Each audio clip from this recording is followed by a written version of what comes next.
Oh, what did you think That's of the what happened. Telltale Heart?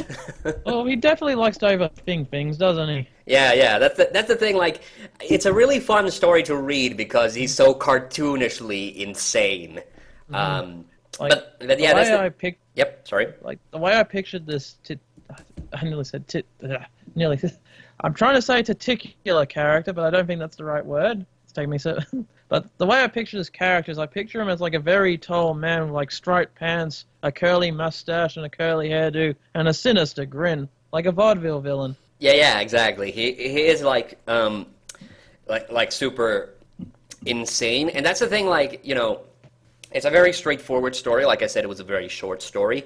Um, and the thing is, like, we go straight into the thing that's driving him crazy, which is the vulture eye on the old guy that whose servant he is, and then there's the actual murder and taking the body apart, and then it goes straight for the finale. Now, the thing about this and the Black Cat is that the Black Cat is about a character who also kills somebody, but he does it by accident. But he also conceals the body, and there's the big revelation of the body being discovered at the end. But the difference there is that there's a bit more ambiguity, and that character isn't crazy. But there's an ambiguity about like the fact that earlier in the story he kills his own cat, and so we don't know if the horrible things that are happening to him, if it's just coincidence, or if the cat is kind of like getting its revenge from beyond the grave, sort of. And there's another interesting thing about that. I won't spoil it too much in case we decide to read that at some point. But the Telltale Heart, it goes like straight for that thing. But like that whole final scene, like the idea that they're kind of all just sitting around this room, and then this guy's steadily just kind of losing his mind because he keeps hearing the heart beating underneath the floorboards. Like that's the kind of strong. Well, there's kind of two like very imposing pictures. There's that scene with the heartbeat, and then there's the whole idea of the him like sticking his head slowly through the door and looking at this vulture eye thing. Like, it is a very powerful story, but it's almost a little cartoony, like you said, and kind of vaudeville almost. Hmm. Yeah, Like, but hearing about this guy, he sounds like he does not get enough sleep at all. That's probably why I think he's a bit crazy. I'm going to have to now. That story was very entertaining. It sends some. I see what you mean by easy to read. Especially, they're quite easy to imagine as well. Like yeah, I can picture a blockbuster movie in my head. yeah, yeah, that's the thing. Like, I've read a lot of like really old stories, and this is from the early 1800s. Like, the thing that I always have a hard time getting into is the language. The language is always very flowery. So, I kind of start to fall like half asleep. I start to fall asleep during like a very long paragraph if there's not a whole lot going on.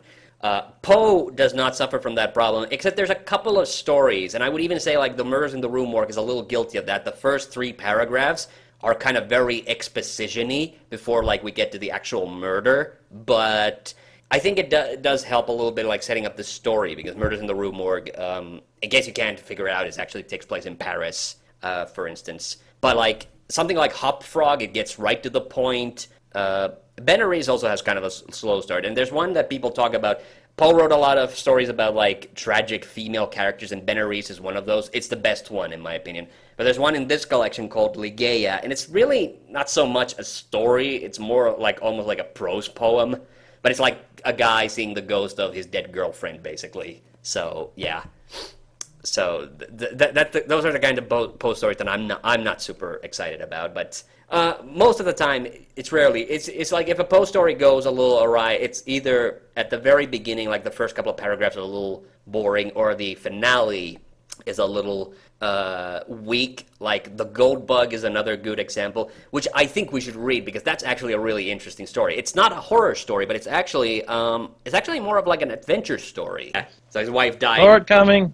Yeah, Saw it coming, but it's still creepy. it is. It is. And that's quite an intense ending too. Yeah, it is. Like starts with the guy just reading a book and looking at a painting, and yeah. But yeah, that's a very classic. I didn't actually think about this that we have two stories with kind of like a tragic female character at the center of it. Hmm. Yeah. So first of all, how did you feel about that story before we move on to the next one? Now I can see why that guy couldn't sleep in the story. Yes, very, very lifelike. I mean, I guess there is like an implication that, that the wife's life was kind of drained away, or you could just read it more literally that she starved to death, basically sitting, posing for this picture. I was reading it, sitting there smiling without complaint, there and there for months on end. I was thinking she was already dead by the time she was being painted, and she was slowly rotting away while he was painting. Yeah, that definitely, you can see it that way as well. It's very good. It's very good. Very creepy, especially when you say the betrayal, which probably means after the wedding she got murdered. And yeah, it's quite thought-provoking actually, but just a simple story. Yeah. Okay. Now we still have the other story that I wanted to get to. This is this is Berenice, and this is something that I really advocate for. I have a blog on my. I have a post on my blog, which is my top 10 favorite Edgar Allan Poe stories, and Berenice is my personal favorite of all the tragic. The stories about tragic female characters, because I don't know if you knew this, but of course Poe got married very young, as people did back in those days, and his wife sadly died, I think possibly from tuberculosis, because everybody freaking died of tuberculosis back then. So that's why he wrote so many stories about like tragic female characters. But Berenice, like this one, I think is hands down the best one, because not only because it has by far the most tragic of the tragic heroines in my opinion, but because the finale is so fucking creepy in this one.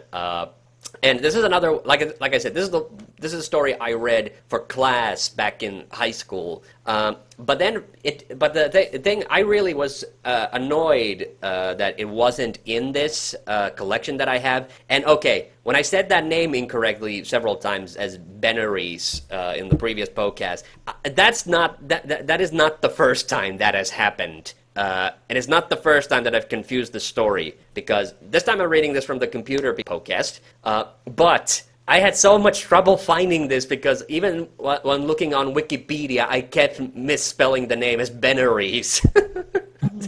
And finally I had to look up the list, because Wikipedia luckily has a list of all the stories, and then I found it and I realized, oh, crud, like, and, it was funny. Then I went and I looked for this and I copied it and I saved it as a PDF on my computer. But then after that first podcast, and I realized, wait a minute, am I saying the name of the story wrong again? Like Berenice and not Berenice, which is the real. And then I went to Wikipedia again, checked it. Yep, I said it wrong. Well, surely I didn't title the PDF wrong. And then I looked at the PDF and I had spelled it Berenice. That's the story, and please forgive me. I am not, American, or I'm from an English. I did not know the name of this story for a very long time. I knew I read it because I remember it so vividly, but I forgot the name of the story. So this is one that I had been looking for a long time as well. Yeah. Kids, say no to drugs. Yeah. I'd forgotten about the opium in the story, but yeah, that's a good message to send. Yeah, don't stay away from drugs. You might open your former fiance's grave and steal their teeth. Oh boy, that was from the sounds of the story. It sounds like he likes to black out a lot through his opium addiction. Yeah, or that was the mania. Okay, but what did you think of that second story? It sounded like you had a tough time reading it a little bit, and it's like, it's not a bad story, but it sounds like one of those ones where you sort of have to read it yourself to get a better picture. Oh, yeah. I would mean, say it sounds like a harder one to read. Yeah. Now, I think because of that finale and because of that creepy mania that the guy's going on, I think that's why I like this story. But I will say, it definitely, and I think you will agree, like, it did take a long while for it to get going. So... Mm-hmm. Yeah, he's quite a chatty bastard, that guy was. Well, a lot of the Poe characters are. But this is like one where I think... So that's what I said in the previous podcast as well. Like, I think the most Poe stories, like, if they have a weak point, it's usually the beginning or the ending. Although most Poe stories do have kind of really good endings. But, like, there is usually that first couple of paragraphs first 3 to 5 paragraphs in some cases. Like, it's all kind of exposition-y and maybe not like super interesting, because he's kind of like just using it to set the mood. And it's also because, well, this guy is like some kind of this guy was clearly like some kind of aristocracy, and he had kind of like a flowery, like he was talking about at the very beginning of the story, like he was a kind of a bookish guy. So it was actually within his character that he used that kind of flowery language, and Berenice was kind of like the opposite. Like, that's the thing. That's another thing I had kind of forgotten about this story, is like how their characters are kind of like mirrors of each other, or mirror opposites of each other, and that also kind of makes it even extra. Like, you noted, like halfway through the story, you kind of start to get the feeling like, whoa, is this kind of like just Poe basically telling about his own like tragic marriage, how it ended with his wife? Although dying. Yeah. I doubt the grave digging and pulling out the teeth was part of it. Yeah, no. So, Kaiser, what did you think of that story before I say anything else? Besides the very wordy opening, the rest of it was actually quite interesting. Did leave me thinking, like, who could be the killer? Who could be the killer? Then, of course, you mentioned it was not human. It's like, oh, it's gonna be a monkey, isn't it, or an ape? Yeah, interested.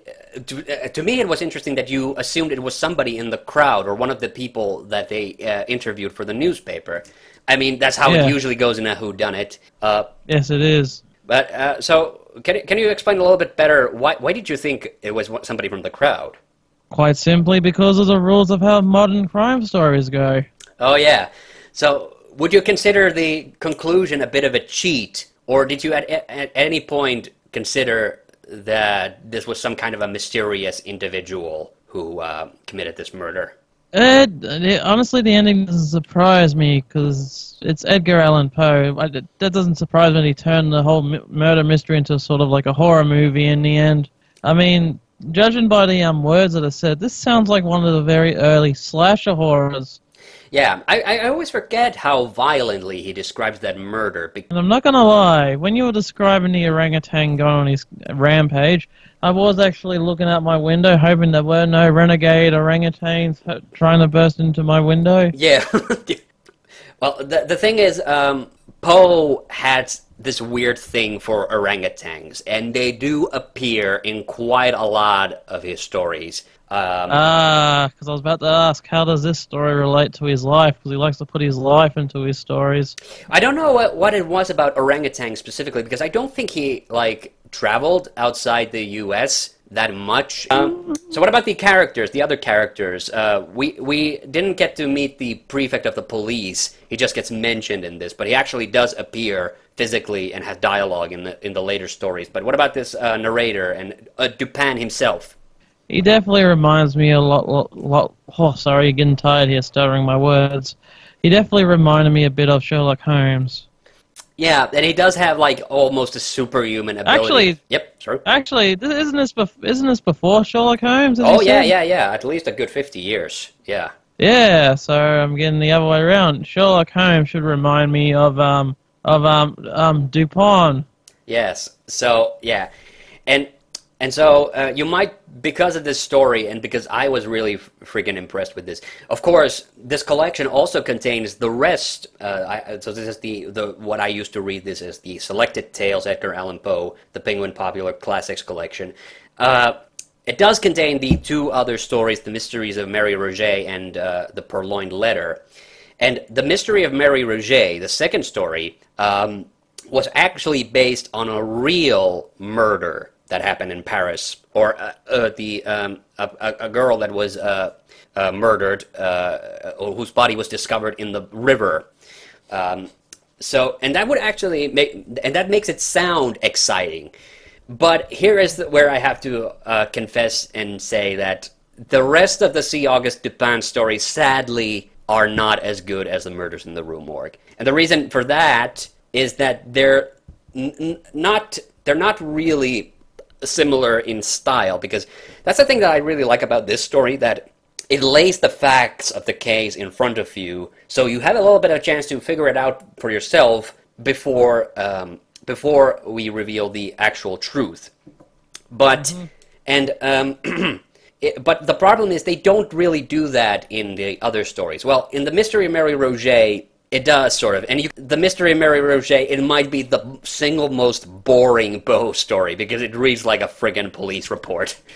And not, like, in an exciting way. Like, he literally, like, goes into every frickin' detail of the case. And it's not as exciting as if it was, like, being presented, like, with somebody else's voice. Like, that's why I thought it was such a smart move to use the newspaper to relay the information in Murders in the Rue Morgue. Yeah. The other thing I liked about not Dupont, is like when picturing him as a character, I don't actually picture him as a character in the third person. I actually picture him as the character, but looking through his eyes.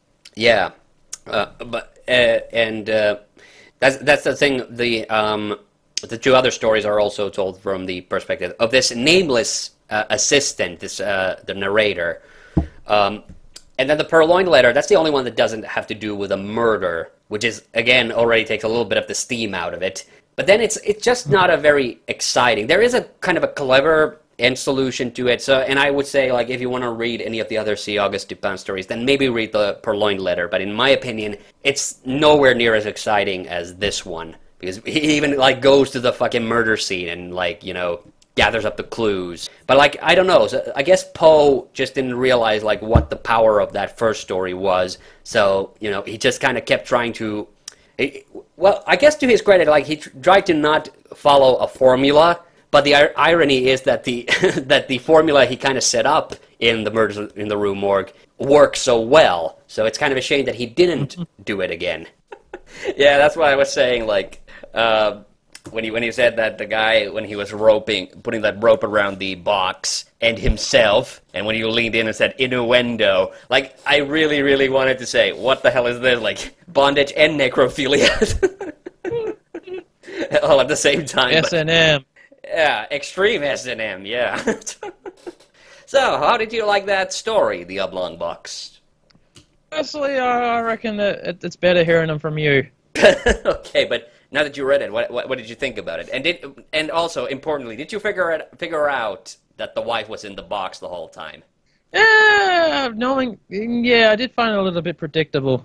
Yeah, I think the well-written story though, incredibly well-written, but I did find it a bit more predictable compared to Poe's other works. Yeah, and when I say this is one of my favorites, I think part of it is just because this was one of the first Poe stories I ever read, and I didn't have like a baseline for how Poe stories go.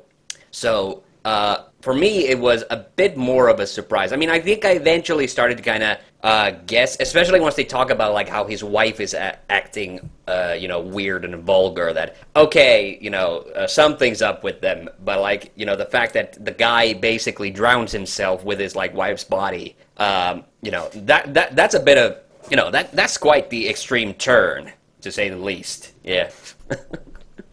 Oh man, I did not, but I had forgotten about the ejaculation. That was just a nice little surprise there. You know, there's a shocking revelation. Obviously, that's kind of what you know, this era, which I've forgotten, Gothic horror. Yeah, this is kind of what the whole. This is you could maybe even say that this is maybe almost a by the numbers Poe story. Would you agree?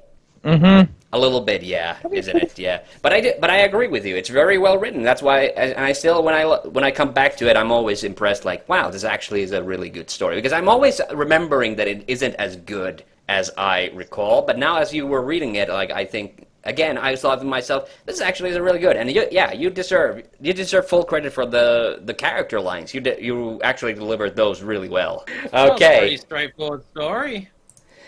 Yeah, what did you think about that story? Well, that makes you think twice about messing with a dwarf jester's girlfriend. Exactly. So, did you get the feeling that this was a little bit more cartoony than your normal Edgar Allan Poe story? Bit cartoony and a little bit mean-spirited, but yeah, it's also pretty straightforward. Like, it's just this is. And there was a happy ending. The guy got the girl for once. You know how the women in Poe stories usually tend to die. So you know. Mm-hmm. Yeah, and you notice the orangutans. The orangutans, it was gruesome, like the way they were dying it, but you didn't really feel any sympathy for them. Yeah, and I sort also, of feel like that this whole revenge was justified. yeah, and the orangutans. You remember we talked about that Poe had this weird obsession with orangutans when we did Murders in the Rue Morgue. There is a bit of a dark backstory to this. Like I said, this is one of the very final Poe stories. I don't remember if it was published during his lifetime or after his death. Sorry, it did say the publishing date, but I don't actually remember when Poe died. But this was, in fact, meant to be a bit of a revenge story in real life, and it was directed at some American socialites that Poe was not very pleased with. There were some. It was some lady, I forget her name, but she had said some very unflattering things about Poe, and he wrote this story specifically as a kind of a diss track to him. Oh, yeah. So he strawmanned them all.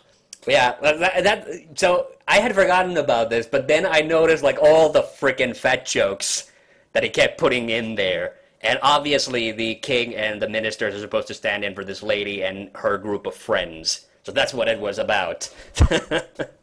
Damn, he could get savage. Yeah, he was savage. So that's an interesting little tidbit of trivia that people always bring up. I still think I personally like this. It does have a bit of a fairy tale feeling to it because it's just some king in some kingdom somewhere far away. And Poe did sometimes write those kinds of stories that had kind of a vague setting that you couldn't really tell, where they were supposed to be set. But this is kind of special because it's so removed and from anything that resembles, but even something like a very abstract story like The Pit and the Pendulum, at least distinctly like sets itself in a certain geographical location, even if then what happens in the story is it has kind of a loose narrative. But this one, I've always liked this one. I think it's kind of funny, and it is gruesome, but it's kind of darkly comical. It almost has. Do you get the feeling like this could make for like a Tim Burton movie? I was thinking it was a bit more Shakespearean, actually. Yeah, no, but in Shakespeare, everybody dies. Well, okay, not everybody. There are some stories where the heroes live. Maybe, Yeah. well, Tim Burton, but maybe if Tim Burton directed an episode of like Tales from the Crypt, Yeah, it would work well there. Yeah, that could work. Upon the bed, before the whole company, there lay a nearly liquid mass of loathsome, detestable putrescence. The end. Soup's on. So we of course know that you can't hypnosis is real, but hypnosis is kind of like it's kind of like a very imprecise process that you actually kind of have to be susceptible in order to be hypnotized anyway, and so not all people can be. But in the 19th century, people took mesmerism, as it was known, like way more seriously. They thought it was like the superpower that you could literally rob somebody of their free will and agency. So that's what this story is obviously kind of playing on. And notice how it says in the title, the facts in the case of M. Valdemar. Well, this thing was posted in like a newspaper or something. And the newspaper did not specify that this was a work of fiction. So, and yes, people thought that this was something that had actually happened to a real person. So, even though it had Edgar Allan Poe's like name in the title, people thought this was like something that Poe was just reporting on, that this was an actual case. Very War of the Worlds situation going on there. Yes, exactly. And I suppose it got like, like I said, this was a very late writing of Poe's, and he was like starting to run out of money and things. So I guess he liked the publicity, so he didn't clarify it until, a good while later that, yes, of course, it was, a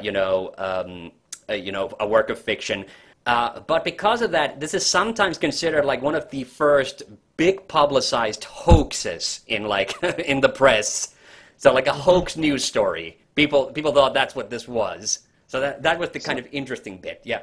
Sorry to jump back a bit, but going back to horror genres, that's another thing that came to mind. This is like proto body horror as well. Yeah, it is. Like this is the thing. This is a really cool thing about like Poe stories, and I love that introduction, like how it did get right to the point. Like when we did like Murders in the Rue Morgue, you remember there were some, and stories like Berenice. Like I loved that story, but the introduction, it does take a very, very long time to get going, and I think that was just the style of the day. Like you needed to have those big flowery openings before you actually got to what was going on. So if you take out like the introduction of Berenice, like it's a much shorter story. But yeah, this was one of those because it was a very late Poe story. It's just not as well known. But when I read this, like wow, this is fucking awesome. Like this is one of my this became one of my personal favorites. It's kind of like Hop Frog that way. Like Hop Frog's another that was the very last story that Poe wrote before his death, and because of that, it was not very well known. Not a lot of people put a lot of like. It doesn't get talked about as much as like The Black Cat or The Telltale Heart or Murders in the Rue Morgue. But when I read that back in high school, like I immediately fell in love with it. I thought this is an awesome story. Yeah.